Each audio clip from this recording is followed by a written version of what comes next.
Olivier Zanarelli, bonjour. Bonjour. Un grand merci d'avoir accepté l'invitation de la Fringale Culturelle. C'est un grand plaisir de vous recevoir. C'est la première fois qu'on se rencontre. Pour votre actualité musicale, vous avez déjà un premier EP de disponible. Vous allez m'aider, qui s'appelle Rue des Vertus. Oui, Rue des Vertus. Disponible depuis le 4 mai sur toutes les plateformes digitales. Pouvez-vous nous raconter un peu votre parcours, comment vous êtes venu à la musique?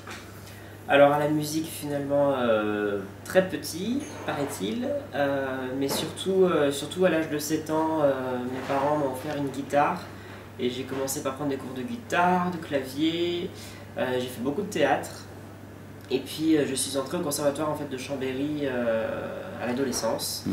Et puis j'ai fait mes premières expériences parisiennes au théâtre La Reine Blanche avec Juliette Solal, à qui j'ai fait des bonnes compositions. Et puis toujours de rencontre en rencontre finalement, ça m'a amené à cette EP, Rue des Vertus. Voilà. Alors, sur cette EP, moi ce que je voudrais savoir, vous êtes interprète, ça c'est sûr, mais est-ce que vous écrivez vos textes? Oui. Je crois d'ailleurs que toutes les chansons sur l'EP, je suis auteur-compositeur, sauf une collaboration sur le titre Changer avec mon pianiste pour la composition. Tous les thèmes que vous abordez dans vos chansons sont inspirés par ce que vous vivez? Pas que.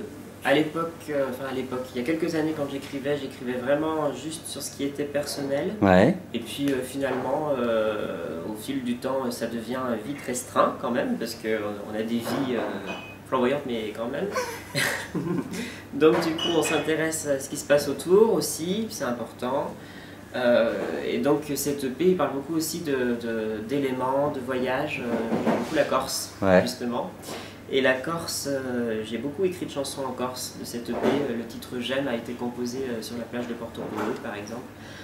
Mais voilà, en fait, la sensation de se sentir toujours petit face à l'immensité quand ça va pas, par exemple, voilà, de recentrer les choses. Effectivement, quand on écoute votre musique, il y a tout de suite une atmosphère, quelque chose de très personnel dedans.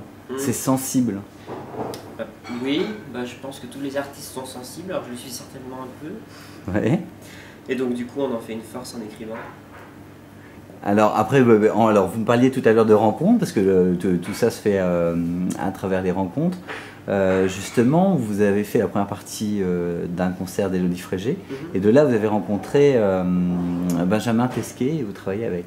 Voilà, donc en 2008 j'ai pu faire donc cette première partie. Et puis c'était donc Benjamin Tesquet qui était à l'organisation, à la programmation musicale de son concert pour l'album qui était réalisé par Benjamin Biolay.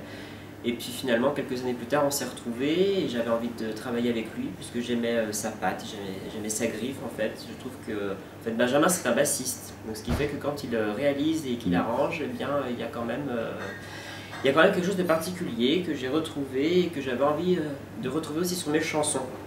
Alors du coup, j'ai proposé à Benjamin, je lui ai fait écouter mes chansons, et il a apprécié, donc du coup on a travaillé ensemble pour ce projet. Donc le texte c'est vous, l'interprétation c'est vous, par contre tout ce qui est composition vous faites entourer?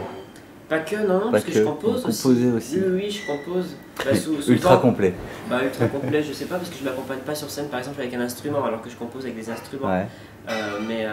Mais oui, moi j'aime bien quand c'est évident, donc quand une inspiration arrive, peu importe où je sois, j'aime bien quand la musique arrive en même temps que les paroles, parce que c'est vrai que je trouve que une chanson elle est évidente pour les autres quand elle l'est pour nous-mêmes avant tout. Est-ce que vous pouvez nous parler du single J'ai adoré de cette EP? Oui, alors J'ai adoré, c'est le titre qu'on a choisi de mettre en avant actuellement, parce que c'est le titre qui me représente le plus en ce moment, dans l'état d'esprit que je suis. C'est vrai qu'il est plein d'espièglerie dans l'écriture, même la mélodie, il y a du mordant, j'aime bien aussi l'interpréter. Donc voilà.